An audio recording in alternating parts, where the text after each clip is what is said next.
안녕하세요. 나도 만들자를 운영하고 있는 깊은샘입니다.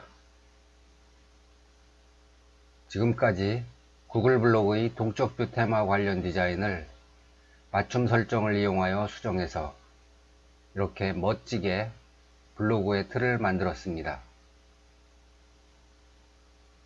이제부터는 새 글을 작성하여 많은 사람들에게 뽐내야 할 시간이 되었습니다.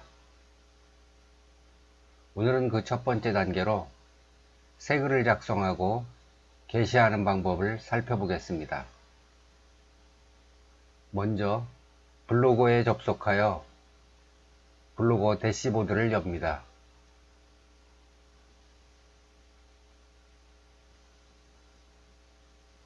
왼쪽에 글을 선택하고 오른쪽의 글쓰기를 클릭합니다.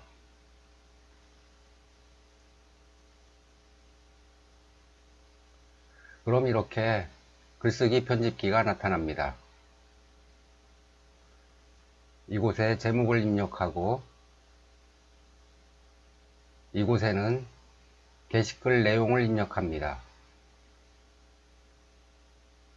게시글을 다 작성했으면 여기 게시를 클릭해서 인터넷에 업로드하여 다른 사람들에게 공개할 수 있습니다. 그리고 만약에 게시글을 완전히 작성하지 않은 채로 보관하고 싶다면 이곳의 저장 버튼을 클릭하면 됩니다. 그럼 임시 보관함에 저장됩니다.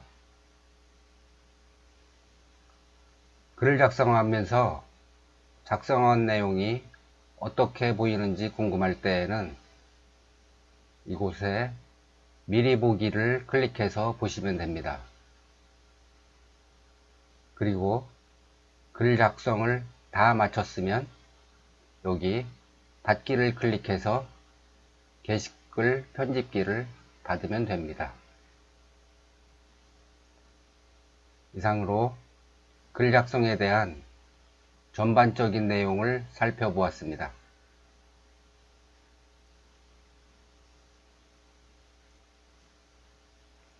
이번에는 글을 작성하는 두 가지 방법을 알아보겠습니다.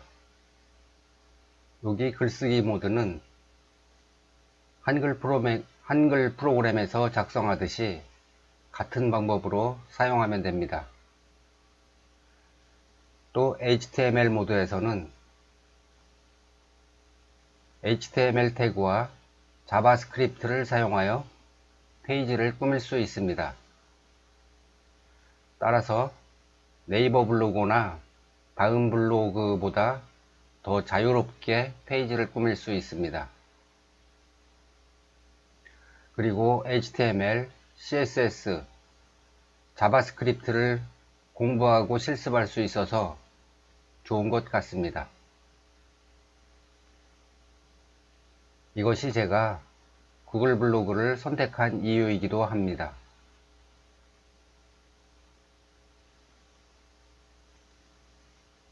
제가 미리 이렇게 글을 작성해 놓았습니다.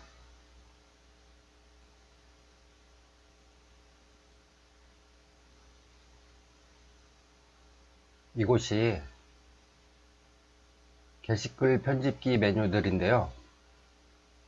이 메뉴들은 다른 프로그램에서도 흔히 볼 수 있는 메뉴들입니다. 제가 굳이 설명할 필요는 없지만 글 작성을 힘들어 하시는 분들을 위해서 하나씩 실행해 보겠습니다.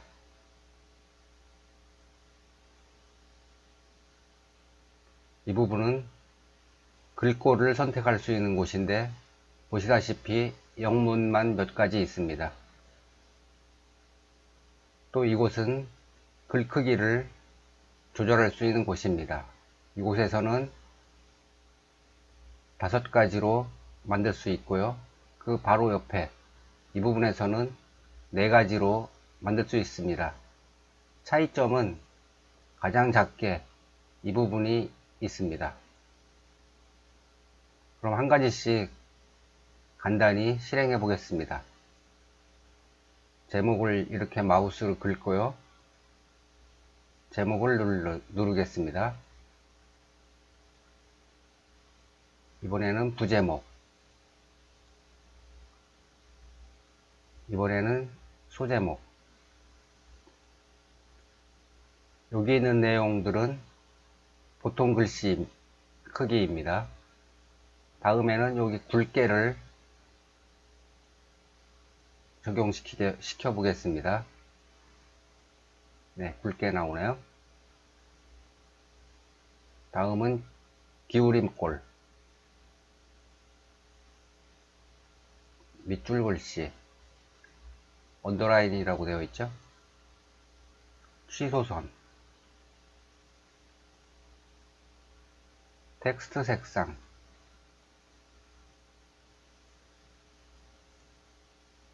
텍스트 배경 색상,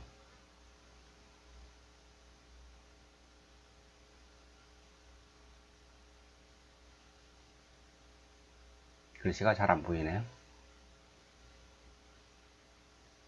그러면은 이 부분은 글씨를 잘 보이게 하기 위해서 텍스트 색상을 흰색으로 바꾸겠습니다.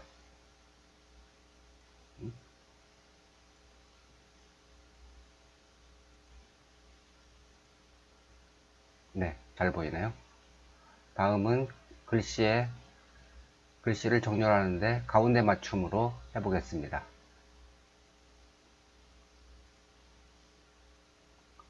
오른쪽 맞춤을 적용시키겠습니다.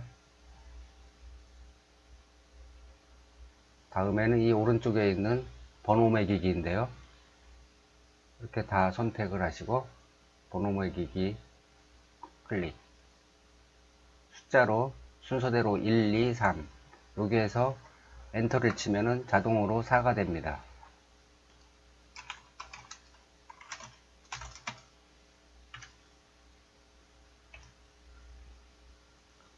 글머리 넣기도 마찬가지로 선택을 하고서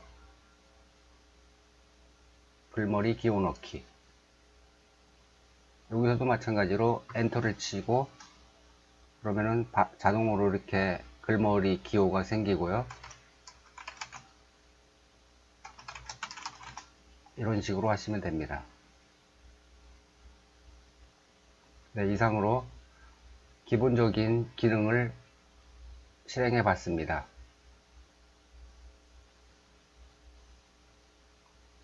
링크를 시작으로 해서 이 부분에 대해서는 나중에 다른 동영상에서 소개하겠습니다.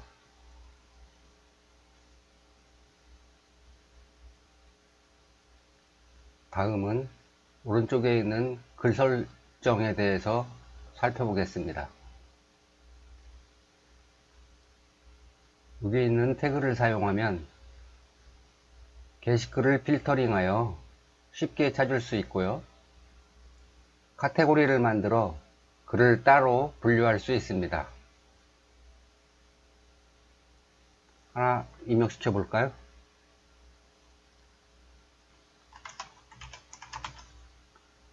쉼표로 하면은 라벨을 구분할 수 있습니다.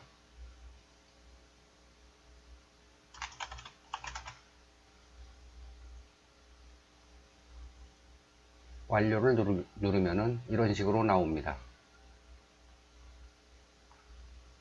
그리고 나중에 다른 게시글을 쓸 때에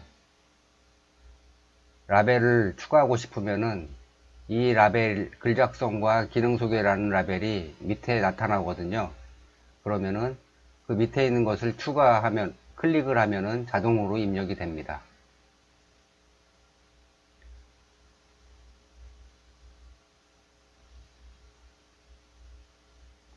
다음에는 퍼머링크를 알아보겠습니다.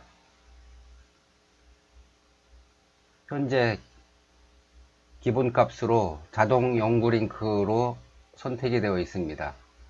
주소를 살펴보니까 post23.html이라고 페이지 주소가 나타납니다.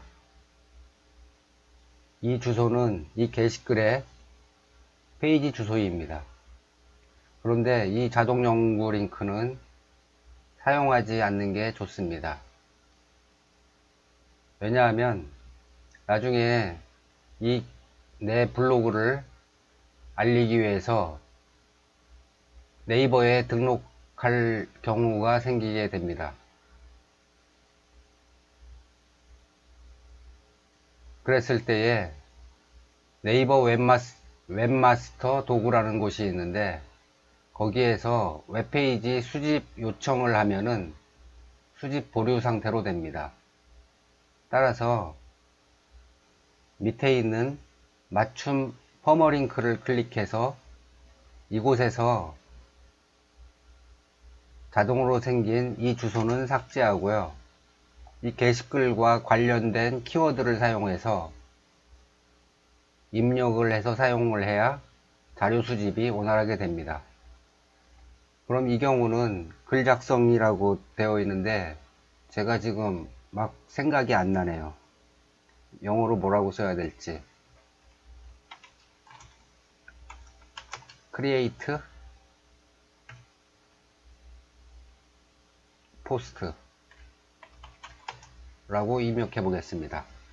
그러면은 이 윗부분에 주소가 create post.html 이라고 나옵니다. 이게 이 게시글의 블로입니다. 주소입니다. 그리고 여기에서 중요한 게 한 가지 있습니다. 지금 퍼머링크를 작성했는데요. 게시를 누르게 되면은 그 다음부터는 이 주소를 여기를 클릭해도 이런 식으로 수정할 수 있게 나타나지 않습니다. 즉 앞으로는 영원히 수정할 수 없게 됩니다. 굳이 수정하고 싶다면은 이 게시글을 나가서 삭제를 하고 다시 게시글을 작성한 다음에 원하는 주소를 다시 입력해서 게시를 하면은 그러면은 그 주소로 사용할 수 있습니다.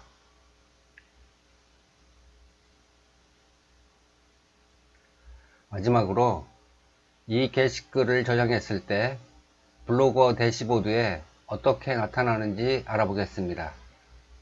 닫기를 눌러서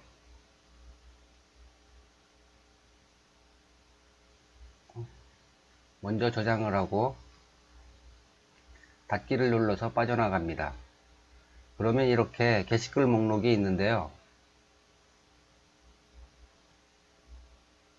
저장을 한 상태라서 여기 임시라고 보이죠? 이렇게 임시라고 나오고요. 완전히 게시를 한 게시글들은 임시라는 글씨가 나타나지 않습니다. 그리고 이렇게 게시글 제목에 마우스를 가져다 대면 수정, 미리 보기, 삭제가 뜹니다. 여기에서 원하는 작업을 하시면 됩니다. 네, 이상으로 구글 블로그에 새 글을 작성하는 방법에 대한 소개를 마치고 다음 동영상에서는 게시글에 아까 설명드렸던 라벨을 추가하는 방법에 대해 소개하겠습니다. 수고하셨습니다.